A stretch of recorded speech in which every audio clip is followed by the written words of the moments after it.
Bonjour à toutes et à tous, bienvenue sur Grand Lille TV. En ce vendredi 7 décembre, on commence cette édition en direct avec la météo qui reste malheureusement maussade pour cette fin de semaine. Comptez aujourd'hui sur les nuages et les averses pour agrémenter bien tristement votre journée avec des vents qui vont jusqu'à 80 km à l'heure. Et d'ailleurs, ce sera pire ce week-end. Les températures, quant à elles, restent douces. C'est la seule bonne nouvelle pour la saison, avec 12 degrés pour les maximales en moyenne dans le Nord et le Pas-de-Calais aujourd'hui.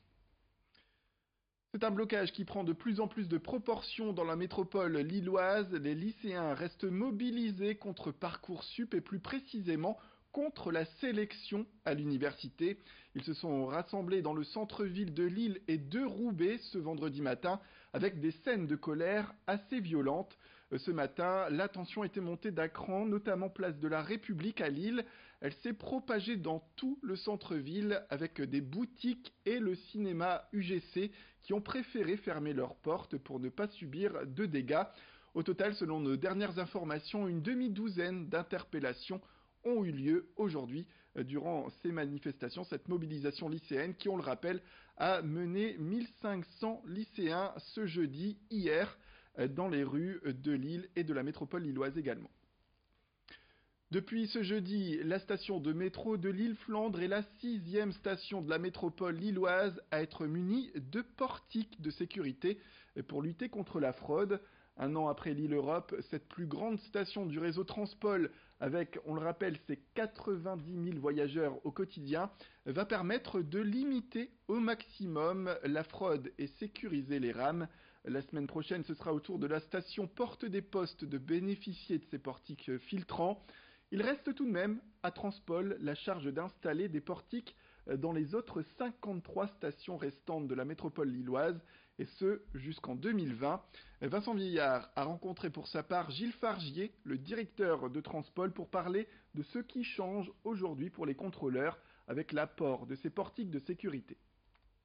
Nos contrôleurs restent bien sûr en place, ils seront plutôt mobilisés au fur et à mesure sur le réseau de surface dans le bus et dans le tramway, plus tous les partenariats que nous menons avec les polices nationales et les polices municipales qui vont continuer. Nous avons vraiment l'ambition de faire de la lutte contre la fraude et de la sécurité dans les transports en commun un vrai axe de travail. Là aussi les résultats sont bons. En matière de sentiment de sécurité, nous avoisinons sur l'ensemble du réseau 90%. C'est un excellent score. L'occasion également d'évoquer avec Gilles Fargier l'effet de ces portiques sur la fraude au sein des transports en commun de Lille. Les résultats sur les stations propres sont extrêmement positifs. Nous enregistrons en moyenne 16% de validation supplémentaire, 27% de transactions supplémentaires. Alors effectivement, nous n'avons pas une vision globale sur la totalité du réseau puisque c'est que 5 stations, mais en tout cas les indications que nous avons aujourd'hui sont là aussi extrêmement intéressantes et extrêmement positives. Et je crois que c'est une forme de reconnaissance pour tous les collaborateurs de Transpol qui travaillent dans cette entreprise. Les personnes atteintes de déficience intellectuelle bénéficient désormais de meilleures conditions d'accueil à Villeneuve-d'Ascq. L'association Les Lauriers, qui leur garantissait un suivi et un hébergement au sein de 2 foyers, vient d'inaugurer un 3e bâtiment, un nouvel espace qui relie directement les 2 précédents. L'objectif est d'augmenter désormais l'espace en apportant davantage de calme pour ces personnes. Les résidents vont aussi pouvoir bénéficier de chambres individuelles alors qu'ils étaient jusqu'à présent jusqu'à 3 par pièce. Une qualité de vie qui s'en ressent déjà, comme l'indique François Glorieux, c'est l'architecte des lieux, au micro de Margot Sailly.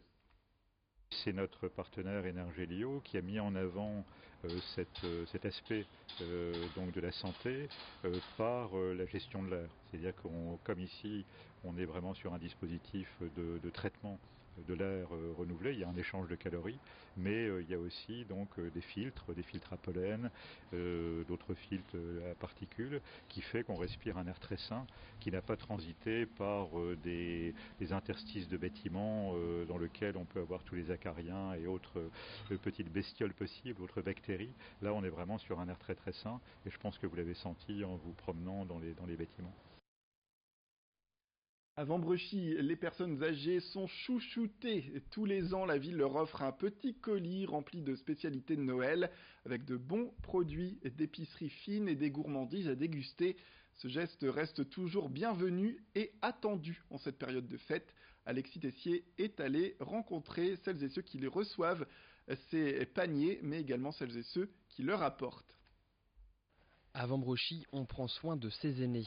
Depuis plus de 20 ans, à chaque période de fête, les seniors reçoivent un colis, à l'intérieur des petites douceurs. On retrouve des terrines, du café, du vin, des petits gâteaux, des truffes, un petit ensemble en fait qui rappelle en fait les fêtes de Noël.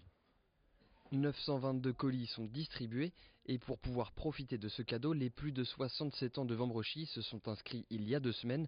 Ils viendront récupérer leurs colis ici, à la mairie.